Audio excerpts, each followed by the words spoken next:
अस्सलाम वालेकुम, मैं हूं नूर और आप देख रहे हैं प्रोग्राम बनाम सरकार। नाज़रीन, आज का प्रोग्राम जो है हमारा अवेयरनेस बेस्ड प्रोग्राम है, जिसमें हम आपने बहुत से केसेस सुने होंगे कि खसरा जो है वो पंजाब भर में बहुत ज़्यादा फैलता हुआ हमें नज़र आ रहा है। आज का प्रोग्राम हमारा अवेयरनेस बेस्ड है, जिसमें हम बहुत सी चीज़ें जो हैं वो आपके सामने रखेंगे, जिससे आपके जो बच्चे हैं जिनको खसरा डायग्नोज हो चुका है, उसके लिए बहुत सी चीज़ें आपको देखने को मिलेंगी। अगर मैं लास्ट 2 ईयर्स की बात करूँ तो 2024 में 7000 जो हैं वो तकरीबन केसेस रिपोर्ट हुए हैं खसरे के, और अगर 2025 की मैं बात करूँ तो 4000 केसेस रिपोर्ट हुए हैं। और जैसे कि अभी 2026 चल रहा है तो 330 केसेस जो हैं वो हमें देखने को मिल रहे हैं। अल्लाह ना करे ये केसेस बढ़ें, लेकिन अभी जो सूरत हाल है वो संगीन है। इसीलिए हम आज का जो प्रोग्राम है हम आपको अवेयरनेस देना चाह रहे हैं कि बहुत से पेरेंट्स जो हैं उनको बेसिक इन्फॉर्मेशन ही नहीं होती कि खसरे में अगर किसी बच्चे को खसरा डायग्नोज हो जाता है या किसी भी किस्म का पेशेंट का वो शिकार हो जाते हैं इन सब चीज़ों में, तो पेरेंट्स को क्या करना चाहिए। तो आज का प्रोग्राम आपने बिल्कुल मिस नहीं करना, हमारे साथ रहना। प्रोग्राम को नाज़रीन आगे बढ़ाते हैं, देखते रहिए प्रोग्राम बनाम सर। प्रोग्राम को आगे बढ़ाते हैं। आज का जो प्रोग्राम का हमारा मकसद है वो है आपको अवेयरनेस देना, क्योंकि आप देखते होंगे, आपने बहुत सी न्यूज़ भी सुनी होंगी, बहुत से बच्चे जो हैं वो खसरे का शिकार हैं। और हमारे साथ इस पर बात करने के लिए डॉक्टर नगीना शहजादी एसोसिएट प्रोफेसर जो हैं वो हमारे साथ मौजूद हैं। इनसे जानते हैं मज़ीद खसरे के बारे में। अस्सलाम वालेकुम वालेकुम अस्सलाम। मैडम, बहुत शुक्रिया आपने अपना टाइम दिया। मुझे बताइएगा मैडम, खसरा आखिर फैलने की क्या रीज़न है? Thank you so much city 41 के आप लोग आए। खसरा वाकई आजकल बहुत ज़्यादा हम इसका बढ़ता हुआ रुझान देख रहे हैं। और खसरा एक वायरस से फैलता है जो कि मीज़ल्स वायरस है या पैरामिक्सो वायरस फैमिली से इसका ताल्लुक़ है। और इसकी जो हम शरह बढ़ती हुई देख रहे हैं उसकी वजह ये है क्योंकि ये एक रेस्पिरेटरी ड्रॉपलेट से इन्फेक्शन फैलता है। यानी जब आप खांसते हैं, जब छींकते हैं या सांस लेते हैं, तो उसके जो जर्म्स हैं वो हवा में मुअल्लक़ होते हैं। तो उसी एटमॉस्फेयर में जब दूसरा बच्चा या कोई दूसरा पर्सन सांस लेता है तो वो जरासीम रेस्पिरेटरी एयरवेज़ के थ्रू जो आपके फेफड़े हैं, यानी जो नालियाँ जिससे आप सांस लेते हैं, उसके ज़रिए वो ड्रॉपलेट्स आपके नाक के ज़रिए फेफड़ों में शामिल हो जाते हैं। वो फिर आपके जाके ब्लड में स्प्रेड होते हैं और उसकी वजह से फिर मीज़ल्स की जो बीमारी है वो होना शुरू हो जाती है। और इसकी जो अलामात हैं, बेसिकली शुरू में ये आम बुखार होता है जिसको लोग समझते हैं कि ये खांसी नज़ला ज़ुकाम है या कोई और इन्फेक्शन हो सकता है। तो इसको शुरू में आइडेंटिफाई करना मरीज़ों को भी नहीं पता चलता, पेरेंट्स को भी नहीं पता होता, और शुरू में आम बुखार की तरह ही ये ट्रीट हो रहा होता है। बट इसकी जो फ़ीवर की स्पेशल चीज़ है वो बहुत ज़्यादा हाई ग्रेड होता है, बहुत तेज़ बुखार होता है, किसी दवाई से वो नहीं उतरा होता, देते हैं वक्ती तौर पर रिलीफ़ मिलता है, एंटीपायरेटिक्स के बाद फिर दोबारा हो जाता है। और जब वो बुखार कम होना शुरू होता है तो फिर मरीज़ को जो है वो स्किन रैश डेवलप हो जाता है। स्किन रैश जो है वो इसका बेसिकली डायग्नोस्टिक होता है, जो लाल रंग के पूरे जिस्म पे धब्बे बनना शुरू हो जाते हैं। वो फेस से स्टार्ट होते हैं, आपके पूरी बॉडी में स्प्रेड हो जाते हैं, ट्रंक पे आते हैं, आपके बाजुओं पे, टांगों पे, पूरी बॉडी में स्प्रेड हो जाते हैं। इसका जो सबसे पैथोग्नोमिक साइन है जिससे हम आइडेंटिफाई कर सकें कि ये मीज़ल्स वायरस का ही रैश है, तो वो इसके कॉप्लिक स्पॉट्स होते हैं जो कि मुंह के अंदर छोटे से ना रेड कलर के स्पॉट्स बन जाते हैं, और उस मुंह के अंदर उसको डॉक्टर ही आइडेंटिफाई कर सकता है। मरीज़ के लिए तो मुश्किल है। मरीज़ के लिए जानने के लिए यही ज़रूरी है कि अगर तेज़ बुखार के साथ बच्चे को खांसी है, नज़ला ज़ुकाम है और बच्चे की पूरे जिस्म पे रैश डेवलप होना शुरू हो गया है, फेस पे हुआ है, फिर बाकी बॉडी पे होना शुरू हो गया है, बच्चा खाना पीना छोड़ देता है, बच्चा सिक हो जाता है, लेथार्जिक हो जाता है, तो अगर इस तरह की अलामात बच्चों में देखें तो आप उसे इग्नोर मत करें। और सबसे इम्पॉर्टेंट बात कि बाकी बच्चों को भी महफूज करें, क्योंकि अगर एक पर्सन इन्फेक्ट होता है तो दूसरे बच्चों में भी उसके ज़ाहिर ड्रॉपलेट इन्फेक्शन के ज़रिए जब वो खांसी करेगा, जब वो छींकेगा, उसके जो जर्म्स हैं वो दूसरे बच्चों को भी ट्रांसफ़र होने के चांसेस होते हैं। मैडम, मुझे बताइएगा कि क्या इस बीमारी का कोई सीज़नल होता है या एनवायरनमेंट बेस ये बीमारी फैलती है? देखिए, इसका सीज़न से तो ख़ास ताल्लुक़ नहीं है। पहले तो हम देखते थे कभी कभार, लेकिन अब तो 2-3 सालों से इसकी हम एपिडेमिक्स देख रहे हैं और इसकी मुख्तलिफ़ वजूहात हैं। एक तो आपका वैक्सीनेशन, बच्चों की इम्यूनिटी बहुत इम्पॉर्टेंट है कि बच्चे कितने, उनकी क़ुव्वत मुदाफ़त अच्छी है। जितने बच्चे कमज़ोर होते हैं या उनकी इम्यूनिटी कम है, अगर हम न्यूट्रिशन को देखें, बीइंग अ चाइल्ड स्पेशलिस्ट, और बच्चों के मैदा जिगर आंत और एंडोस्कोपी से और न्यूट्रिशन से रिलेटेड भी हम बहुत से पेशेंट्स देखते हैं। तो पाकिस्तान में अभी भी मेल न्यूट्रिशन बहुत ज़्यादा है, 60% तक बच्चे ग़िज़ा की किल्लत का शिकार हैं। तो उसी वजह से फिर बच्चों की क़ुव्वत मुदाफ़त कम है, तो अगर किसी बच्चे को होता है तो वो बहुत जल्दी इन्फेक्शन एक्वायर करते हैं। और दूसरी बात ये है कि जब खसरा जिन बच्चों को होता है उनकी इम्यूनिटी सेकेंडरीली कम हो जाती है। एक तो पहले इम्यूनिटी कम है, दूसरा मीज़ल्स की वजह से बच्चे और ज़्यादा मेल नरिश्ड हो जाते हैं, जिसकी वजह से इसकी कॉम्प्लिकेशंस होने के चांसेस लाइक डायरिया हो सकता है, बच्चे को सरसाम हो सकता है, दिमाग के झटके लग सकते हैं, बच्चे को मोशन लग सकते हैं, निमोनिया हो सकता है। निमोनिया बहुत कॉमन हम देख रहे हैं, खसरे के मरीज़ जितने भी आ रहे हैं वो ज़्यादातर कॉम्प्लिकेशंस के साथ आते हैं। सिंपल मीज़ल्स हो तो वो तो घर में मैनेज हो सकता है, बट लेकिन अगर उन्हें कोई साथ में सांस की रफ्तार तेज़ है, बच्चा निढाल है, खाना पीना छोड़ गया है, बच्चा बेहोश है, उसको झटके लग रहे हैं, तो इस तरह के अलामात में आपको फ़ौरी जो है वो डॉक्टर से रुजू करना चाहिए। मैडम जैसे अभी आपने मुझे बताया कि इब्तदाई अलामात हमें पता भी नहीं होती, पेरेंट्स बहुत से डायग्नोज ही नहीं कर पाते कि उनके बच्चे को खसरा हो गया है।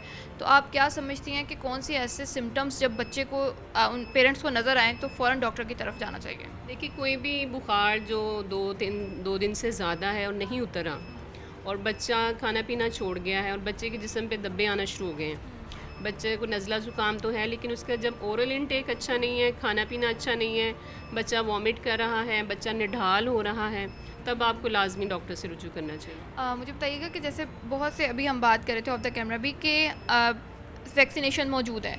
अब कुछ बच्चे ऐसे होते हैं जिन्होंने जो वैक्सीनेटेड होते हैं, वैक्सीनेशन उन्होंने लगवा ली होती है, तो क्या उन बच्चों को भी चांसेस होता है कि खसरा दोबारा हो सकता है? देखिए, वैक्सीनेशन बहुत सी बीमारियों से महफूज करती है अगर वो वैक्सीन, उसकी कोल्ड चेन एक होती है, वो मेंटेन्ड हो। मतलब एक एफिकेसी होती है ना, एक किसी भी दवाई की एफिकेसी है, अगर वो एफिकेशियस है, उसको अच्छी तरह से कोल्ड चेन मेंटेन करके रखा गया है, तो वो वैक्सीन बच्चे को लगी है तो उससे तो 93 to 97% इम्यूनिटी बच्चे में आ जाती है। लेकिन अगर उसकी कोल्ड चेन मेंटेन नहीं थी और बच्चे को वैक्सीन भी लगी तो फिर ज़ाहिर है उसकी एफिकेसी नहीं होगी, वो उतनी इफ़ेक्टिव नहीं होगी। सेकेंडली ये कि जितने अगर तो मदर्स को हुआ हो मीज़ल्स, तो फिर तो माँ में उसकी एंटीबॉडीज़ बनी होती हैं और वो बच्चे में ट्रांसफ़र होती हैं, तो पहले 6 माह तो बच्चे महफूज रह सकते हैं। लेकिन अब जिस तरह हम पाकिस्तान में देखें, एपिडेमिक्स हम 2-3 साल से देख रहे हैं मीज़ल्स की, तो उसमें 6 माह भी रिकमेंडेड है एज कि आप खसरे की वैक्सीन लगवा सकते हैं। बट जो पाकिस्तान का एक्सटेंडेड प्रोग्राम ऑफ इम्यूनाइजेशन है उसमें 9 मंथ्स पे फ़र्स्ट डोज़ है और सेकंड डोज़ जो है वो आपकी 15 मंथ्स पे है। तो खसरे की वैक्सीन जिन बच्चों को नहीं लगी हुई उनको लाजमी लगवाएं, ताकि आपके बच्चे जो हैं खसरे के साथ साथ उसकी कॉम्प्लिकेशन से भी महफूज रह सकें। बिल्कुल ऐसे ही होना चाहिए। अच्छा मैडम मुझे बताइएगा कि खसरे की वजह से क्या बच्चों को आइसोलेट करना चाहिए ताकि जो जिन बच्चों को नहीं है या जिन फैमिली मेम्बर्स को नहीं है तो ये उन तक ना फैले? बिल्कुल करना चाहिए, और हमारा चिल्ड्रन हॉस्पिटल फैसलाबाद में उसका अलहदा से आइसोलेशन वार्ड मौजूद है, जहाँ पे डेली पेशेंट जो हैं मीज़ल्स के खसरे के दाखिल होते हैं। वहाँ पे वही मरीज़ रखे जाते हैं जिनको खसरा है। जिनको खसरा नहीं है, आप अगर उनको वहाँ रखेंगे तो वो दूसरे बच्चों से इन्फेक्शन एक्वायर कर लेंगे। इसलिए घर में भी उन्हें चाहिए बच्चों को अलहदा कमरे में रखें, खांसते हुए छींकते हुए मास्क का इस्तेमाल करें। मदर जो उनको लुक आफ्टर कर रही हैं वो अपने हैंड लाजमी वॉश करें। ज़ाहिर है जब बच्चे को वो लुक आफ्टर करेंगी तो उन पे भी जर्म्स ट्रांसफ़र होंगे, और दूसरे बच्चों को तो लाजमी महफूज रखें। डॉक्टर साहब मुझे ये बताइएगा कि जैसे अभी हम बात कर रहे थे कि चिल्ड्रन हॉस्पिटल में एक अलग से वार्ड है, तो अल्लाह ना करे अगर ये बीमारी आउट ऑफ कंट्रोल होती है या बहुत ज़्यादा फैल जाती है, तो क्या हमारे पास तमाम सर्विसेज यहाँ मौजूद हैं कि हम इस चीज़ को कंट्रोल कर सकें? जी बिल्कुल, चिल्ड्रन हॉस्पिटल फैसलाबाद गवर्नमेंट का इदारा है और यहाँ पे हमारे MS डॉक्टर आमिर नवीस साहब हैं और डीन जो है हमारे प्रोफेसर अजमल साहब हैं। उनकी सुपरविजन में यहाँ पे सारी सर्विसेज जो हैं वो ऑक्सीजन पॉइंट्स वगैरह हैं, जो भी निमोनिया का ट्रीटमेंट है, डायरिया का ट्रीटमेंट है, फिट्स के लिए न्यूरोलॉजी डिपार्टमेंट रहता है, तो उसकी सारी सर्विसेज मौजूद हैं। और अल्लाह ना करे अगर उनके सांस का प्रॉब्लम होता है तो उसके लिए आईसीयू और वेंटिलेटर्स की भी सहूलत मौजूद है। बिल्कुल ठीक हो गया। अगर मैं आपसे बात करूं कि लास्ट 2 इयर्स की हम बात करें 2024 में या 2025 में, तो क्या आप समझती हैं कि केसेस बढ़े हैं जैसे जैसे टाइम गुजर रहा है? अगर 24 में कम केसेस है, 25 में ज़्यादा केसेस हैं, क्या ऐसी रेशो है? हाँ जी, जो 2024 में तकरीबन 7000 के राउंड अबाउट जो है वो केसेस डॉक्यूमेंट हुए फैसलाबाद से, और उसमें तकरीबन 16 डेथ्स रिपोर्ट हुई। और 2025 को अगर हम कंपेयर करें तो पिछले साल के लिहाज से उसका रुझान अल्हम्दुलिल्लाह कम हुआ। 4000 केसेस थे और अल्लाह का शुक्र ये है कि इसमें मोर्टेलिटी कम है, सिर्फ 4 डेथ्स पूरे 2025 में रिपोर्ट हुई। और 2026 की अगर हम बात करें तो अभी तक 330 केस रिपोर्ट हुए हैं, लेकिन उनमें अल्लाह का शुक्र है कोई मोर्टेलिटी नहीं है। अच्छा, इसमें डेथ की रेशो किस हद तक जो है वो है, और ये कब जो है वो बहुत ज़्यादा डेंजरस हो जाता है? देखिए, जब इसमें दिमाग की इन्वॉल्वमेंट हो जाए ना, दिमाग की इन्वॉल्वमेंट हो जाए, इंसेफ्लाइटिस हो जाए, नमूनिया हो जाए, तो फिर जो है इसमें कॉम्प्लिकेशंस होती हैं। दूसरा ये कि मेल न्यूट्रिशन हो, बच्चा मेल नरिश्ड है, उसकी इम्यूनिटी कम है, मतलब साल का बच्चा और उसका सिर्फ 4 किलो वज़न है, तो उसमें इतनी इम्यूनिटी नहीं होगी कि वो बीमारी से लड़ सके, तो उसमें फिर चांसेस ज़्यादा होते हैं। फिर वो बच्चे जिनको विटामिन ए की डेफिशिएंसी है, वो बच्चे जिनको और विटामिन्स आयरन की कमी है, जिनको अनीमिया है, वो बच्चे ज़्यादा प्रोन होते हैं कि वो इन्फेक्शन जल्दी लेते हैं और ठीक भी देर से होते हैं। बहुत शुक्रिया मैडम आपका। नाज़रीन, आज के प्रोग्राम का जो हमारा मकसद है वो ये कि आपको बेसिक अवेयरनेस दी जा सके कि खसरे से अपने बच्चों को आपने कैसे बचाना है। तो आप हमारे साथ रहिए और अभी मज़ीद हम डॉक्टर से डिस्कस करेंगे और मज़ीद आपको इसके बारे में बताएंगे।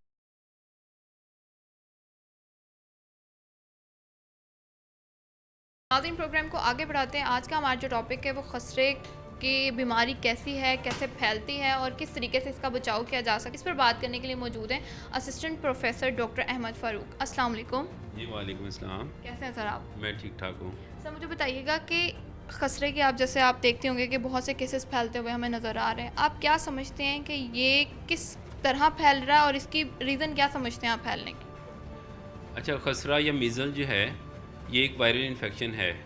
इन्फेक्शंस मुख्तलिफ़ किस्म की होती हैं, जिसमें बैक्टीरिया की वजह से हो सकती हैं, वायरसेस की वजह से हो सकती हैं, और दूसरी काजेज़ भी होती हैं जिसमें वर्म इन्फेक्शंस हैं या डिफरेंट इन्फेक्शंस हैं। उनमें से मीज़ल जो है ये वायरल इन्फेक्शन है, यानी वायरस की वजह से होती है। तो जितनी भी वायरल इन्फेक्शंस होती हैं उनमें एक चीज़ कॉमन ये होती है कि अक्सर वो किसी ख़ास इलाज के बगैर ख़ुद से ठीक होना शुरू हो जाती हैं। तो ये वायरल इन्फेक्शन जो होती है आमतौर पे बच्चों को ज़्यादा अफेक्ट करती है, एडोलिसेंट्स को अफेक्ट करती है, एडल्ट्स को में इसका इंसिडेंस काफ़ी कम होता है। तो जिस तरह दूसरी कॉमन इन्फेक्शंस होती हैं, इन्फेक्शन एक बंदे से दूसरे बंदे को आसानी से लग सकती है। वायरल इन्फेक्शन जो हैं इनके लगने के चांसेस दूसरी इन्फेक्शन के मुकाबले में रिलेटिवली ज़्यादा होते हैं, क्योंकि वायरल की रिप्रोडक्शन जो होती है वो बहुत फास्ट होती है। जब भी दो लोग आपस में इन कांटेक्ट आते हैं, चाहे वो एक दूसरे के साथ टॉवल्स एक्सचेंज कर रहे हैं या एक दूसरे के साथ हैंडशेक कर रहे हैं, किसी भी तरीके से इन कांटेक्ट आते हैं, तो वायरल इन्फेक्शन जो है वो स्प्रेड होती है। मुझे बताइएगा कि क्या ये इन्फेक्शन, जैसे अभी आप बात कर रहे थे, क्या बच्चों से या अडल्ट में भी हो सकता है या ये केसेस कम होते हैं? बच्चों से एडल्ट्स में भी हो सकता है, एडोलिसेंट्स या टीनेजर्स में, अर्ली 20s में ये केसेस हो सकते हैं। प्रेग्नेंट वूमेन में मीज़ल्स के केसेस बिल्कुल हो सकते हैं और उनमें हमें ज़्यादा केयरफुल होना पड़ता है, क्योंकि ख़ास तौर पे ये जो ऐसे केसेस हैं जिनमें पेशेंट की इम्यूनिटी क़ुव्वत मुदाफ़त थोड़ी सी कम हो जाती है। जो हामला ख़वातीन होती हैं उनमें क़ुव्वत मुदाफ़त आम आदमी के मुकाबले में थोड़ी कम होती है, तो उनमें अगर मीज़ल्स या खसरे का मसला होता है तो हम आम बंदों की निस्बत ज़्यादा उनमें सेंसिटिव होते हैं।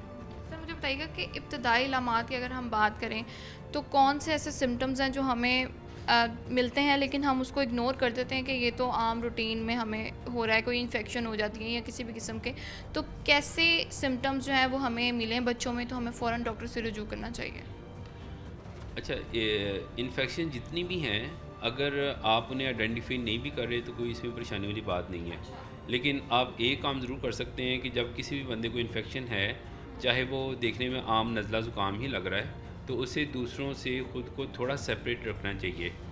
लाइक वो मास्क का यूज़ करे और घर वालों से ज़्यादा उन 2, 4, 6 दिनों में परहेज़ करे, अवॉइड करे, तो यही काफ़ी है।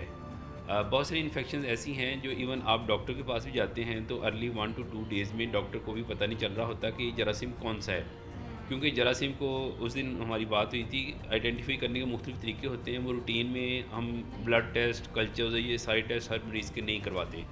तो irrespective of the cause of infection उसकी वजह कोई भी है, अब हो सकता है एक शख्स उसे नज़ला, ज़ुकाम, आंखों में सुर्खी आ रही है और ये आम अलामा जो नज़ला ज़ुकाम में होती हैं वही आ रही हों, और 5वें 6ठे दिन पता चले कि इसे खसरा था, क्योंकि खसरे में आम तौर पे जिस्म के ऊपर दाने नमूदान होना शुरू हो जाते हैं और ये दाने जो हैं वो चेहरे से शुरू होते हैं। दाने बाद में शुरू होते हैं, बुखार, नज़ला ज़ुकाम पहले शुरू हो जाता है। तो बेसिकली वो खसरा होता है, लेकिन उसकी अपीयरेंस जो है वो 7वें 8वें दिन सामने आती है। अच्छा, जैसे हम बात कर रहे थे अभी, आपने मुझे कहा कि हम टेस्ट वगैरह करवा के या कोई भी ऐसे ब्लड सैंपल देंगे, तो क्या खसरे का भी कोई टेस्ट मौजूद है जिससे हम अर्ली जो है उसको डायग्नोस कर लें? बिल्कुल, टेस्ट मौजूद होते हैं, लेकिन रूटीन में हमारे ख़ास तौर पे स्पेशली इन पाकिस्तान नहीं करवाए जाते। ये मोस्टली जो है क्लिनिकल डायग्नोसिस हम बोलते हैं, जब दाने वगैरह निकलना शुरू हो जाते हैं तो डॉक्टर को पता चल जाता है कि इन्हें खसरा हो रहा है। और चूँकि ये जो इन्फेक्शंस हैं, ख़ास तौर पे वायरल इन्फेक्शंस, इनकी कोई बहुत स्पेसिफिक ट्रीटमेंट नहीं होती कि अगर आप लेट हो जाएंगे तो पता नहीं क्या हो जाएगा, आपने ये दवाई देनी थी तो इसने ठीक होना था। हम कोई ख़ास किस्म का ट्रीटमेंट ना भी दें, सिर्फ आम दवाइयाँ जैसे बुखार के लिए हम पैराडोल दे देते हैं, या नज़ला ज़ुकाम के लिए दूसरी मेडिसिन होती हैं जिससे नज़ला ज़ुकाम बेहतर हो जाता है। अगर सिर्फ आम दवाइयाँ देते रहें, पेशेंट रेस्ट करे, प्रॉपर डाइट ले, तो इसी से ये वाली इन्फेक्शन बेहतर होना शुरू हो जाता है। अच्छा, मेरा अगला सवाल यही था कि मैं आपसे पूछती हूँ कि इसका ट्रीटमेंट कैसे किया जा सकता है, कि एंटीबायोटिक्स की तरफ जाएंगे या नॉर्मल मेडिसिन ही लेंगे? बहुत सारी जो वायरल इन्फेक्शंस हैं, बहुत सारी उनमें स्पेसिफिक ट्रीटमेंट नहीं होता। कुछ वायरल इन्फेक्शंस हैं जिनका स्पेसिफिक ट्रीटमेंट होता है। तो मीज़ल्स जो है ये एक ऐसा वायरल इन्फेक्शन है जिसका बहुत ख़ास स्पेसिफिक ट्रीटमेंट मौजूद नहीं है। इसे हम कहते हैं सपोर्टिव केयर। मिसाल के तौर पे अगर बुखार है तो बुखार के लिए उसे पैराडोल की टेबलेट्स देनी है। छोटे बच्चों में कालपोल सिरप दे दिया जाता है। इसी तरह अगर नज़ला ज़ुकाम है तो नज़ला ज़ुकाम के लिए एंटी हिस्टामीन्स हम यूज़ करते हैं। अगर आंखों में सुर्खी है, दर्द के लिए मेडिसिन दे सकते हैं। और अगर जिसम में पानी की कमी हो रही है, पेशेंट खा पी नहीं रहा, तो पानी की कमी पूरी करने के लिए ड्रिप्स हम लगा सकते हैं। तो ये जनरल या सपोर्टिव मेजर्स होते हैं जो हम पेशेंट को दे रहे होते हैं, ख़ास इलाज की ज़रूरत नहीं होती। हाँ, अलबत्ता ये है कि जब वायरल इन्फेक्शन होती हैं तो जैसे मैंने आपको बताया था, इम्यूनोसप्रेस्ड इंडिविजुअल्स होते हैं जिनमें क़ुव्वत मुदाफ़त की कमी होती है, जस्ट लाइक प्रेग्नेंट फीमेल्स हैं, तो उनमें हमें इस चीज़ का ख्याल होता है कि इस इन्फेक्शन के साथ दूसरे इन्फेक्शन, दूसरे जरासीम जो हैं, बैक्टीरिया जो है वो हमलावर ना हो जाए, तो उन्हें सेकेंडरी बैक्टीरियल इन्फेक्शंस कहते हैं। उन्हें प्रिवेंट करने के लिए हम कुछ एंटीबायोटिक्स देते हैं। उनमें हम चेस्ट एक्सरे करवाते हैं, देखते हैं कि नमूनिया ना होना शुरू हो जाए, नमूनिया बिगड़ना ना शुरू हो जाए, तो इस किस्म का हम ट्रीटमेंट करते हैं पेशेंट्स में। अच्छा डॉक्टर, मुझे ये बताइएगा कि जैसे हम बात कर रहे थे, पेशेंट ऑलरेडी एक बच्चा है जो बीमार है, उसको कोई मसला है कि चाहे वो लंग्स का है, सांस का है, किसी भी किस्म की बीमारी का वो शिकार है, अगर उसको उस पर खसरा हो जाता है तो क्या वो ज़्यादा कॉम्प्लिकेट हो जाएगा? कोई भी बीमारी जो है वो कॉम्प्लिकेट हो सकती है। आम जो इंडिविजुअल्स होते हैं जिनमें कोई और बीमारी नहीं है, उनमें आम तौर पे कॉम्प्लिकेशन नहीं होती, लेकिन ऐसे बच्चे जिन्हें शुगर है या ऐसे एडल्ट्स जिन्हें शुगर है, और जिस तरह मैंने आपको प्रेग्नेंट फीमेल्स का बताया, इसी तरह जो दूसरे मरीज़ हैं जिन्हें किसी को कैंसर का मसला है, किसी के गुर्दे वॉश हो रहे हैं और बीमारियां भी चल रही हैं, तो उनमें बाज़ दफ़ा ये वायरल इन्फेक्शन जो हैं वो कॉम्प्लिकेट हो जाती हैं, उनमें पेचीदगियाँ आना शुरू हो जाती हैं। ख़ास तौर पे उन्हें सांस की प्रॉब्लम आती है, उन्हें नमूनिया का अटैक हो जाता है और फिर कंडीशन बिगड़ सकती है। डॉक्टर साहब, मुझे बताइएगा कि हम अभी बात कर रहे थे वैक्सीनेशन की भी, वैक्सीनेशन क्या मौजूद है इसकी, और जो लोग वैक्सीनेशन लगवा लेते हैं, समटाइम ये हमारे यहाँ पे ये भी देखा जाता है कि जब वैक्सीनेशन लग गई तो अब हम बीमारी से बच गए हैं, तो ना वो केयर है ना उस तरीके से हमें अवेयरनेस है, तो आप क्या समझते हैं कि वैक्सीनेशन के बाद भी ये चीज़ें हो सकती हैं? बिल्कुल, वैक्सीनेशन बहुत सारे जो वायरल इन्फेक्शन हैं उनकी की जाती है। इसी तरह मीज़ल्स, मम्स और रुबेला MMR कि बच्चों में जो हिफाज़ती टीके लगाए जाते हैं उसमें मीज़ल्स की वैक्सीनेशन भी होती है, जिसकी वजह से इसका इंसिडेंस तो कम हो जाता है। लेकिन एक बात याद रखनी चाहिए, वैक्सीनेशन कोई भी है वो 100% प्रिवेंशन नहीं देती। उसमें दो फ़ायदे हमें होते हैं। एक तो ये होता है कि या तो बीमारी होती नहीं है, और अगर बीमारी का अटैक होता है तो उसकी शिद्दत कम होती है। तो वैक्सीनेशन करवाने के बाद आप बिल्कुल केयरलेस नहीं हो सकते क्योंकि मैंने हिफाजती टीके लगवाए हुए हैं और मैंने हिफाजती वैक्सीन ली हुई है, अब मुझे एहतियात करने की ज़रूरत नहीं है, प्रिवेंशन की भी ज़रूरत नहीं है। आपने प्रिवेंटिव मेजर्स उसी तरीके से लेने हैं, अपनी जनरल हाइजीन, और अगर कोई भी बंदा घर में ऐसा है जिसे इन्फेक्शन हो रही है तो उसे अवॉइड वो करें, प्रॉपर्ली अवॉइड करें, आइसोलेट करें ताकि इन्फेक्शन स्प्रेड ना हो। डॉक्टर साहब, अभी जैसे खसरा बहुत ज़्यादा फैलता हुआ हमें नज़र आ रहा है, तो आप पेरेंट्स को क्या कहना चाहेंगे कि किस तरीके से वो अपने बच्चों की केयर करें और इससे जो है वो बचाव कर सकें? इसमें जनरल केयर है, कोई बहुत स्पेशल केयर नहीं है मीज़ल्स के लिए। देखिए सैकड़ों के हिसाब से बीमारियां हैं, हज़ारों के हिसाब से बीमारियां हैं। हर बीमारी की अलग प्रिवेंशन नहीं है। जैसे आप घर से निकलते हैं, बाइक पे ड्राइव कर रहे होते हैं तो एक्सीडेंट से बचने का एक ही तरीका कि हेलमेट पहने, ठीक है, जनरल मेजर्स हैं, ठीक है, एहतियात से चलाएं, रूल्स को फॉलो करें। तो हेल्थ के रूल्स भी जनरल हैं, मीज़ल्स के लिए अलहदा नहीं है, डेंगू के लिए अलहदा नहीं है, कोविड के लिए अलहदा नहीं है। कुछ स्पेसिफिक चीज़ें आ जाती हैं लेकिन जनरल मेजर्स आपने वही अडॉप्ट करने हैं। अपने तर्ज़ ज़िंदगी को सेहतमंद बनाएं, अच्छी घर की खुराक खाएं, सब्ज़ियाँ, फल और मछली का इस्तेमाल ज़्यादा करें। इसके अलावा दूसरी जो चीज़ें हैं जैसे अनहाइजेनिक फूड है, इन सारी चीज़ों से आप परहेज़ करें। तो बेसिकली यही आपका तर्ज़ ज़िंदगी है। और आप रेगुलरली एक्सरसाइज करें, वर्जिश को अपना मामूल बनाएं। अगर किसी को कोई और प्रॉब्लम है, शुगर, ब्लड प्रेशर, उसे कंट्रोल करें। बहुत शुक्रिया सर। जी तो नाज़रीन, आपने डॉक्टर अहमद फ़ारूक की बात सुनी कि किस तरीके से जो है वो आप खसरे से बच सकते हैं। अभी आपने हमारे साथ रहना, अभी मज़ीद डॉक्टर से डिस्कस करेंगे।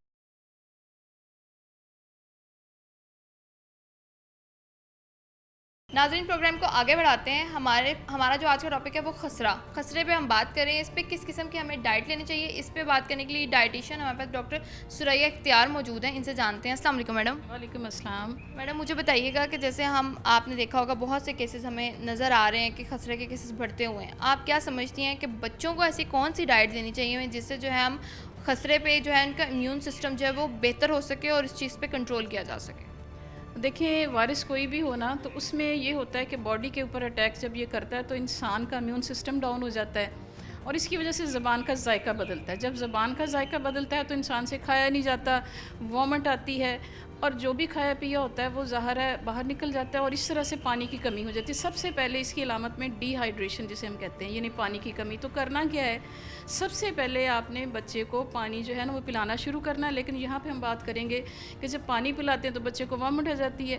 अब अगला फिर सीन ये कि फ्लूइड देना है, लिक्विड देना है, तो उसको फ्लेवर में कर दें। फ्लेवर कैसा, जैसे फ्रूट के जूसेस हो गए, जैसे आजकल ऑरेंज है उसको पानी डालें, उसके अंदर उसको थोड़ा डाइल्यूट कर लें, उसके अंदर हनी डाल दें, तो वो बच्चे के लिए एक बेहतरीन टॉनिक बन जाएगा। उसके अंदर आप थोड़ा सा वो नमक भी डाल दें तो ये बिल्कुल ORS नेचुरल बन जाता है। क्योंकि मैं एक डाइटिशियन हूँ और मैंने कोई ऐसी चीज़ नहीं बतानी जिसमें मेडिकेशन हो या वो पैकिंग में हो।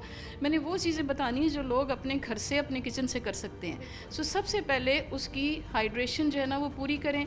अगली बात यह है कि उसे एकदम से ज़्यादा पिलाने की बजाय आप थोड़ा थोड़ा उसे पिलाएं। जैसे दूध है तो वो सिपिंग करवाएं, ये नहीं कि एक गिलास भर के आप दूध का दे देते हैं। इसी तरह से उनकी खुराक में यखनी होनी चाहिए, क्योंकि ये लंग्स का मामला है ना, लंग्स का मामला है, चेस्ट इन्फेक्शन है, रेशा होता है, खांसी होती है। तो अगर हम ये कहें कि सिर्फ जूसेस पे और दूध पे रहेंगे तो वो इतना अच्छा नहीं होगा। हमने इसको न्यूट्रल करना है। तो न्यूट्रल कैसे करना है, हमने उसको सूप देने डिफरेंट टाइप के। एक तो बेहतरीन सूप जो होता है ना वो ज़ाहिर है गोश्त का और इसका सब्जियों को मिला के एक सूप सा बनाया जाता है। लेकिन इससे भी अच्छा जो सूप होता है ना वो होता है दालों का। उसमें आप दाल मूंग और दाल मसूर ले लें, उसके अंदर आप चिकन की एक बोटी का कीमा डाल लें और वो इतना बेहतरीन सूप बनता है कि उसके साथ एनर्जी भी मिलती है और वो हज़म भी होता है। मगर इसको मज़ीद अच्छा करने के लिए मैं एक टिप बताती होती हूँ कि आप इसमें जो है ना वो पुदीने की चटनी, पुदीना, सौंफ, अनारदाना, ज़ीरा, काली मिर्च, सब्ज़ धनिया, इसकी चटनी बनाएं। वो आप सूप के अंदर थोड़ी सी ऐड कर दें, यानी हाफ़ टी स्पून सूप के अंदर मिक्स कर दें। हाँ जी, उससे टेस्ट बड़ा अच्छा बनता है, उससे हाजमा अच्छा होता है और उससे ये होता है कि आपको दोबारा दिल करता है कुछ खाने को। तो बात यही है कि कुछ भी खाएं उसको हज़म होना चाहिए, चेस्ट क्लियर होनी चाहिए। ग्रीन टी बड़ी बेहतरीन है, और मैं रिकमेंड करूँगी कि ग्रीन टी आप घर की बनाएं, ये नहीं कि आप साशे वाली ले लें। आप घर में बनाने का ग्रीन टी क्या तरीकाकार हो सकता है? मैं बताती हूँ, आपके घर में आपके किचन में सौंफ भी पड़ी होती है, आपने थोड़ी सी सौंफ डालनी है। लौंग इज़ द बेस्ट चीज़ जो कि आपकी लंग्स को क्लियर करता है। तो आपने लौंग डाल लेना है, छोटी इलायची डाल लेनी है, पुदीने के 2 पत्ते डाल लें, एक बादियाँ का फूल होता है जो हम मसालों में डालते हैं, एक फूल वो डाल लें। इतना अच्छा कहवा बनेगा कि वो आप 2-2 घूंट भी अगर बच्चे को सुबह दोपहर शाम देंगी, उससे लंग्स क्लियर होंगे, उससे चेस्ट क्लियर होगी, खांसी ठीक होगी, और इसके साथ जो है ना आप ये देखेंगे कि उसको भूख लगेगी और उस भूख के साथ वो और चीज़ें भी आपसे मांगेगा। डॉक्टर साहब मुझे ये बताइएगा कि जैसे हम अभी खसरे की बात कर रहे हैं, तो इसमें आप क्या समझती हैं कि हमारे इम्यून सिस्टम को बढ़ाने के लिए हमें, अगर हम खसरे से हट के भी किसी का इम्यून सिस्टम वीक है, मोस्टली ये बच्चों को इम्यून सिस्टम उनका बहुत ज़्यादा वीक होता है, जिसकी वजह से उनको कोई भी बीमारी लगती है तो वो लॉन्ग टर्म चलती है और उसका ज़्यादा उनकी तबीयत पे असर पड़ता है, तो आप क्या समझती हैं ऐसी कौन सी डाइट हमें बच्चों को देनी चाहिए जिससे उनका इम्यून सिस्टम बहुत ज़्यादा स्ट्रॉन्ग हो जाए? देखिए, अंडा बहुत अच्छी चीज़ है जो कि हर कोई खा सकता है, लेकिन ये डिपेंड करता है कि कोई उबला हुआ अंडा पसंद करता है, कोई ऑमलेट पसंद करता है, कुछ लोग सूप के अंदर डाल लेते हैं। सो अंडा लाजमी बात है कि उनकी खुराक के अंदर होना चाहिए। प्रोटीन में गोश्त अपनी जगह, लेकिन दालों का ख़ास तौर पर अगर आप लोबिया खाते हैं ना, तो वो समझे कि वो कीमा ही है, ठीक है, ये भी बड़ी बेहतरीन चीज़ है। अगली बात ये है कि अगर आप बात करें अदरक की, तो अदरक बेहतरीन वो चीज़ है जो आपके इम्यून सिस्टम को अच्छा करती है। मगर करते क्या है हम कि हम इसको पका के हंडिया में हम इसकी जो ग़िज़ाइयत होती है ना वो 70% ज़ाया कर देते हैं। तो मैं ये रिकमेंड करती हूँ कि अदरक को जब आपने इस्तेमाल करना, उसे कद्दूकश करें, उसे निचोड़े, उसमें से जूस निकलेगा, उस जूस को आप ग्रीन टी के अंदर डाल लें या वैसे ही नीम गर्म पानी में डाल के थोड़ा सा हनी डाल के अगर आप पिएंगे तो ये आपको इम्यूनिटी भी देगा, आपके लंग्स को अच्छा करेगा, कफ को कंट्रोल करेगा, और साथ में आपकी जो अंदर सोजिश हुई होती है ना, देखें ये जो सोजिश होती है ना, अंदर इन्फेक्शन होता है, उसको इसने कंट्रोल करना है। सो अदरक को हंडिया में पकाने से बेहतर है कि या तो कच्चा काट के एज अ सलाद यूज़ करें, जैसे हम हलीम के साथ अक्सर यूज़ करते हैं। दूसरा, उसका जूस जो है ना वो आप मुख्तलिफ तरीक़ों से पानी में डाल के या ग्रीन में टी में डाल के आप उसको दे सकते हैं। सो घर के किचन ही से इलाज करना मैं हमेशा रिकमेंड करती हूँ। हल्दी बड़ी बेहतरीन चीज़ है, अगर उसको दूध में डाल के आप हल्दी जो है थोड़ी सी वो दिया जाए। इसी तरह से दारचीनी जो गोल वाली होती है ना, उसको पीस के उसका पाउडर बना लें, एक चुटकी आप दूध में रख लें, डाल लें, या वैसे ही मुंह में रख के पानी पी लें, तो वो भी आपको बड़ा फ़ायदा देगा। दालचीनी तो वैसे बहुत ज़्यादा जो है हेल्पफुल है इस चीज़ के लिए। मुझे बताइएगा डॉक्टर साहब, हम बात कर रहे थे अभी कि ये चीज़ें हमें लेनी चाहिए, खसरा अगर किसी बच्चे को हो जाता है, तो कौन सी ऐसी ग़िज़ाएँ हैं जो हमें नहीं लेनी चाहिए जब हमारे बच्चे को खसरा हो जाए? ये तो बहुत अच्छा आपने सवाल किया, और ये सरेआम चीज़ें हो रही हैं और हम सब इसको समझ भी रहे हैं। और अब तो इतनी अवेयरनेस आ गई कि हर बंदे को पता चल गया कि ये जो प्रोसेस्ड चीज़ें होती हैं ना, पता नहीं कब से बनी, कब से पैक हुई, अंदर उसके क्या कुछ ग्रोथ हो जाती है बैक्टीरिया की, तो एक तो ये बंद करवा देनी चाहिए। दूसरा, ये जो कोल्ड ड्रिंक्स देते हैं ना कि किसी को खाना हज़म नहीं हो रहा जी, 7 अप पी लो जी, तो मैं नहीं इसको रिकमेंड करती, इसको बिल्कुल मुकम्मल बंद करना चाहिए। कोशिश करें कि आप ऑर्गेनिक और नेचुरल जो है ना वो जूसेस पे रहें। अगर आप जूसेस की बात करती हैं तो ये जो खुश्क खुबानी है, खुश्क आलू बुखारा है, इसको पानी में भिगो के ब्लेंड करें तो इतना मज़े का जूस बनता है कि वो मच बेटर कि आप दूसरे बाज़ार के डिब्बे वाले जूस लें। इसी तरह से अगर देखें डाइटिशियन के साथ कोई रब्ता करेगा तो हम इंशाल्लाह जो है ना उनको बहुत सारे मशवरे भी दे सकते हैं, ताकि लोगों को आइडिया हो कि हमने घर से ही अपना इलाज करना है और नेचुरल चीज़ों से करना है। और ख़ास तौर पे मैं तो ये कहती हूँ कि डाइटिशियन का मतलब ये नहीं होता कि वो लोगों को भूखा रखें और लोगों को थोड़ी थोड़ी। हमारी सोसाइटी का ये कॉन्सेप्ट बना हुआ है कि जी बस भूखा रखना है और डाइट करनी है और पतले हो जाना है। नहीं नहीं, ऐसा हरगिज़ भी नहीं है। इसमें हम हर चीज़ को कवर करते हैं, जिसका जो मामला होता है हम लोग डाइटिशियन उसको कवर करते हैं। उसमें मोटापा तो एक बहुत कॉमन चीज़ है, लेकिन इससे हट के शुगर, ब्लड प्रेशर, किडनी के मसले, हार्ट के मसले और ये बच्चों की बीमारियाँ। बच्चे देखें हमारी कौम के मुमार हैं, ये बुनियाद हैं। अगर आज हम इनकी केयर नहीं करेंगे, इनकी हेल्थ के बारे में माएँ कॉन्शियस नहीं होंगी।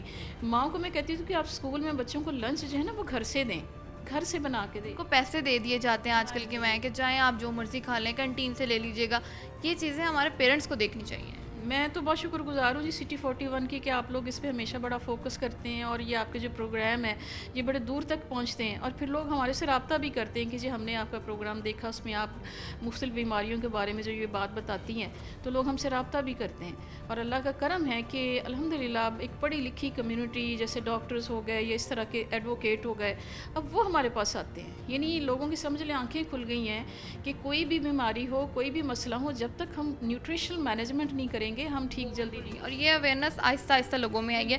पहले अगर हम आज से कुछ अर्सा पहले देखें तो बिल्कुल भी लोगों को इस चीज़ का नहीं पता था। रोज़ा मुझे बताइएगा, जैसे अब हम विटामिन्स की अगर हम बात करें तो विटामिन ए जो है वो कितना हेल्पफुल है खसरे के लिए? देखिए, विटामिन ए तो एक वाइटल रोल अदा करता है। इसीलिए कहते हैं कि जब तक आपकी खुराक में विटामिन सी, विटामिन ए ना हो, आप जल्दी क्योर नहीं हो सकते। इसी तरह से इसके साथ साथ आपकी आयरन भी अच्छी होनी चाहिए, आपकी बॉडी में कैल्शियम भी अच्छी होनी चाहिए। हमारे यहाँ लोग तवज्जो देते हैं कि जो ये कार्बोहाइड्रेट कितने लें, प्रोटीन कितनी लें, फ़ैट कितनी। मैं कहती हूँ कि ये जो बड़े न्यूट्रेंट है ना, इसको थोड़ा साइड पे करें, आप माइक्रो न्यूट्रेंट को फोकस करें। जैसे विटामिन्स हैं, आपको पता होना चाहिए कि ये आपकी बॉडी की कितनी ज़रूरत है। आयरन की कमी बड़ी कॉमन है, कैल्शियम की कमी बहुत कॉमन है। तो जिनको आयरन, कैल्शियम और विटामिन ए और सी की कमी होती है ना, सबसे पहले बीमारी उसके ऊपर ही अटैक करती है। सो कोशिश करनी चाहिए कि हम अपनी डाइट में वो चीज़ें लें जिनके अंदर ये सारे विटामिन्स और आयरन, कैल्शियम ये सब पाए जाते हैं। उसके ज़रिए जो है ना फिर हम अपनी बीमारियों को जल्द जो है ना वो कवर कर सकते हैं। डॉक्टर साहब, कोई एक टोटका जो आप हमारी ऑडियंस को बताएं, आप जिन बच्चों को खसरा है तो वो अपने बच्चों को ऐसी कौन से टोटका जो घरेलू टोटका हो जिससे वो करें और उनका बच्चा जो है वो जल्दी ठीक हो जाए? देखें, एक चीज़ होती है जो शानदा उसे कहते हैं, ये पंसार से मिल जाता है। लेना अपने होल है, पाउडर फॉर्म में कोई चीज़ नहीं लेनी क्योंकि हमें नहीं पता उसके अंदर क्या होता है। उस जोशांदे की आपने सारी चीज़ें, उसमें बनफशा होता है, उसमें दारचीनी होती है, उसमें बहुत कुछ और, यानी मनक्का भी है, अनाब भी है, लसूड़ियाँ हैं उसमें। ये सारा कुछ आपने थोड़ा थोड़ा ले लेना है। उसको पहले छलनी में डाल के धोना है, फिर आपने पानी में डाल के उबलने के लिए रख देना है। जब वो जोशांदा हल्की आंच पे अच्छा सा पक जाए, उसमें आपने शक्कर या गुड़ डालना है या हनी डालना है। वो बच्चों को, बल्कि ख़ुद भी पिए आप, 2-2 घूंट सुबह दोपहर शाम देंगे तो उसका खसरा बहुत जल्द ठीक होना शुरू हो जाएगा।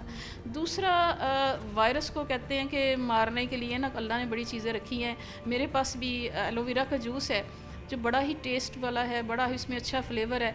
तो ये एंटी वायरल है, यानी वायरस जिसको हो जाता है अगर वो ये एलोवेरा का जूस पीता है तो उसके साथ वो बहुत जल्द इंशाल्लाह ठीक होगा।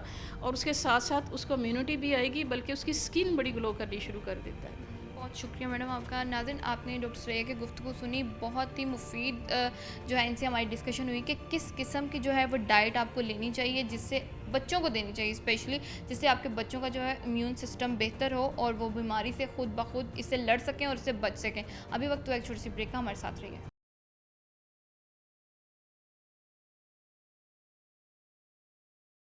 नाज़रीन, प्रोग्राम को आगे बढ़ाते हैं। खसरे पर हम बात करें, हमारे साथ इसी पर बात करने के लिए डॉक्टर अज़मत अब्बास हमारे साथ मौजूद हैं जो कि DHO हैं। इनसे जानते हैं कि हम लोग अगर अल्लाह ना करे केसेस बढ़ते हैं खसरे के, तो किस तरीके से जो है हमारी इंतज़ामिया इसको हैंडल करेगी। अस्सलाम वालेकुम सर। जी वालेकुम अस्सलाम। कैसे हैं आप? जी खैरियत में। सबसे पहले तो बहुत शुक्रिया, आपने अपना टाइम दिया। सर, मुझे ये बताइएगा कि अगर हम, आपने देखा होगा कि खसरे के केसेस दिन ब दिन बढ़ते जा रहे हैं, तो मैं हेल्थ डिपार्टमेंट कहाँ स्टैंड कर रहा है इस वक्त? जी बिस्मिल्लाहिर्रहमानिर्रहीम। सबसे पहले मैं मैडम आपका शुक्रिया अदा करता हूँ कि आपने अपने प्रोग्राम के ज़रिए इंफॉर्मेटिव जो मैसेज है ये पब्लिक तक जाएगा और इससे एक अवेयरनेस जो है वो जनरेट होगी पब्लिकली। तो मीज़ल जो है, हम किसी भी ऐसा बच्चा जिसको फ़ीवर हो, हाई ग्रेड फ़ीवर हो या सिंपल फ़ीवर हो और उसमें रैश आ जाएँ, उसके जिस्म पे दाने बन जाएँ, और इसको मज़ीद अगर हम कहें कि मैक्यूलोपेपुलर रैश, ऐसे दाने जिनमें पस भी बन जाए, तो उन केसेस को हम मीज़ल की कैटेगरी में लेते हैं। फ़र्स्ट ऑफ़ ऑल उनको हम सस्पेक्टेड के तौर पे एडमिशन करते हैं हॉस्पिटल में। अगेन उनका हम सैंपल लेकर नेशनल लैब इस्लामाबाद भेजते हैं। जब उनका कंफर्म रिज़ल्ट आता है तब हम उनको मीज़ल की कैटेगरी में एडमिट करते हैं। तो अभी तक हमारे डिस्ट्रिक्ट में 380 के करीब जो हैं वो सस्पेक्टेड केस ये करंट केसेस हैं? नहीं, ये इस साल के केसेस हैं। 1 जनवरी से लेकर 28 मार्च तक, ये 3 माह में हमारे तकरीबन 385 के करीब केसेस जो हैं सस्पेक्टेड रिपोर्ट हुए हैं, और उनमें से 85 का रिज़ल्ट जो है वो पॉजिटिव आया है। मतलब कि कंफर्म केस जो है 85 है अभी तक। तो अभी इन केस अगर अल्लाह ना करे ये केसेस बढ़ते हैं, तो इनको कंट्रोल करने के लिए हेल्थ डिपार्टमेंट क्या कर रहा है? इसमें हम देखें, हमारे पूरे डिस्ट्रिक्ट के जितने भी टीचिंग हॉस्पिटल हैं या नॉन टीचिंग हॉस्पिटल हैं, हर हॉस्पिटल में एक आइसोलेशन वार्ड जो है वो हमने इस्टेब्लिश की है। चिल्ड्रन हॉस्पिटल फैसलाबाद में, DHQ में, अलाइड में, और इवन जो हमारे THQs हैं जैसे जड़ावाला, तांदलेवाला, समंदरी, चक जुमरा, इन सब में हमने एक आइसोलेशन वार्ड जो है वो अरेंज की है, जो कि हॉस्पिटल की स्ट्रेंथ के मुताबिक है। अब चिल्ड्रन हॉस्पिटल में वो आइसोलेशन वार्ड बड़ी होगी, DHQ में बड़ी है, अलाइड में है, तो बाकी छोटे हॉस्पिटल में 5 बेड पे हमारी ये आइसोलेशन वार्ड है। जिस पेशेंट को, जिस बच्चे को मीज़ल होता है सस्पेक्ट, तो हम उस बच्चे को वहाँ आइसोलेशन में रखते हैं, क्योंकि मीज़ल जो है ये एक बड़ी हाईली कंटेजियस डिजीज़ है, एक बच्चे से दूसरे बच्चे में बड़ी जल्दी स्प्रेड करती है। तो इससे बचने के लिए गवर्नमेंट ने आइसोलेशन वार्ड का इंतज़ाम किया है। इससे बचने के लिए हमारे पास हर तरह की मेडिसिन मौजूद है जो हमारे हॉस्पिटल में है, THQ से लेकर टीचिंग हॉस्पिटल तक मेडिसिन की कमी नहीं है। आइसोलेशन वार्ड फुली इस्टेब्लिश है। डॉक्टर साहब मुझे बताइएगा, जैसे अभी हम बात कर रहे थे मेडिसिन की, वैक्सीनेशन की, ये तो हम बात कर रहे हैं जो हमारे शहरी इलाका है, तो जो देहाती इलाके में उसकी अवेयरनेस, वहाँ पे तो लोगों को बिल्कुल भी अवेयरनेस नहीं है, तो वहाँ पे क्या किया जा रहा है? वहाँ पे हमने अपने जितने जनरल प्रैक्टिशनर हैं हमारे, या हमारे जितने RAC, अब हम उनको मरियम नवाज़ हॉस्पिटल है हमारे THQs में, वहाँ पे हमने डॉक्टर्स को ट्रेन किया हुआ है रिगार्डिंग VPD। हम मीज़ल को वैक्सीन प्रिवेंटेबल डिजीज़ वाले कॉलम में ऐड करते हैं। VPD से रिलेटेड हमने अपने तमाम डॉक्टर्स को, नर्सेज़ को ट्रेनिंग दी हुई है। वो जब भी सस्पेक्टेड केस देखते हैं तो वो SOP के मुताबिक उसको डील करते हैं। अगर पेशेंट को सिंपल मीज़ल है, कॉम्प्लिकेशन नहीं है, तो ये वहीं पे ही इसको हम ट्रीट कर लेते हैं। अगर मीज़ल विद कॉम्प्लिकेशन आ जाए, जहाँ पे इसका रेस्पिरेटरी सिस्टम जो है वो अफेक्ट हो या उसको मज़ीद स्पेशलाइज्ड केयर की ज़रूरत हो, देन हम उसको टर्शरी केयर हॉस्पिटल में रेफ़र करते हैं। अगर हम करंटली बात करें अवेयरनेस की, कैंपेन्स चल रही हैं कोई वैक्सीनेशन से रिलेटेड, इस पे कोई वर्किंग की जा रही है? लास्ट हमारी जो मीज़ल रुबेला कैंपेन जो थी, MR कैंपेन, ये पिछले साल नवंबर 2025 में हमने कंप्लीट की है। 12 दिन की ये कैंपेन थी और हमने पूरे डिस्ट्रिक्ट में मोर देन 95% जो है वो अचीवमेंट इसमें की है। इट मीन्स कि हमने अपने 95% बच्चों को मीज़ल से वैक्सीनेट किया है। अब भी हमारे जो वैक्सीनेटर हैं रूटीन के पूरे डिस्ट्रिक्ट के अंदर, वो बच्चों को मीज़ल की वैक्सीन भी करते हैं, और बाकी VPD 12 हैं डिजीज़ हमारी वैक्सीन प्रिवेंटेबल, उन सब की वैक्सीनेशन रूटीन में हमारे कर रहे हैं वैक्सीनेटर। डॉक्टर साहब, कोई ऐसा मैसेज जो आप हमारी जो आवाम को देना चाहें? मेरा मैसेज सिर्फ पेरेंट्स के नाम है, पब्लिक के नाम है। उनसे मैं यही कहूँगा कि अपने बच्चों को जितनी भी वैक्सीन प्रिवेंटेबल डिजीज़ हैं, 12 डिजीज़ हैं इनमें, मोस्टली इनमें पोलियो है, मीज़ल है, DPT, खसरा, ये काली खांसी, ये सारी बीमारियों की वैक्सीन हमारे पास मौजूद है। हमारी टीमों के साथ तावन करें। जहाँ पे भी हमारा वैक्सीनेटर अपनी वैक्सीन के साथ अवेलेबल है, उससे वैक्सीन करवाएं। हमारे तमाम हॉस्पिटल्स, मरियम नवाज़ हेल्थ क्लिनिक से लेकर मरियम नवाज़ हॉस्पिटल, THQ और DHQ लेवल पे हॉस्पिटल हैं, सब में हमारा वैक्सीनेशन का सेंटर मौजूद है। तो अपने बच्चों को लाजमी वैक्सीन लगवाएं और हमारी टीमों से तावन करें। बहुत शुक्रिया आपका। नाज़रीन, आपने DHO साहब हमारे साथ मौजूद थे, जिनकी आपने बात सुनी कि अगर कहीं पे भी आपको वैक्सीनेशन लगवाने के लिए कहा जाता है, स्पेशली पेरेंट्स के लिए मैसेज है, तो बराए मेहरबानी अपने बच्चों का ख्याल आपने खुद रखना है। तो इस चीज़ पे फोकस करें ताकि ये खसरे की जैसी बीमारी को हम कंट्रोल। नाज़रीन, आज का प्रोग्राम आपने देखा जो कि एक मुकम्मल अवेयरनेस बेस्ड प्रोग्राम था, जिसमें हमने आपके साथ जो है डॉक्टर की डिस्कशन आपके साथ शेयर की, जिसमें उन्होंने बताया कि खसरा किस हद तक ख़तरनाक है, इसकी प्रिकॉशंस क्या हैं, किस तरीके से आप जो है इससे बचाव कर सकते हैं, और इसी के साथ साथ घरेलू टोटके जो आपको बताया गया कि अगर आपके बच्चे को अल्लाह ना करे खसरा हो जाता है तो आप घरेलू किस तरीके से उसको कंट्रोल कर सकते हैं। हमारे साथ डाइटिशियन भी मौजूद थी, क्योंकि एहतियात इलाज से बेहतर है। इसी के साथ मुझे दीजिए इजाज़त, मिलते हैं आपसे अगले प्रोग्राम में। अल्लाह हाफ़िज़।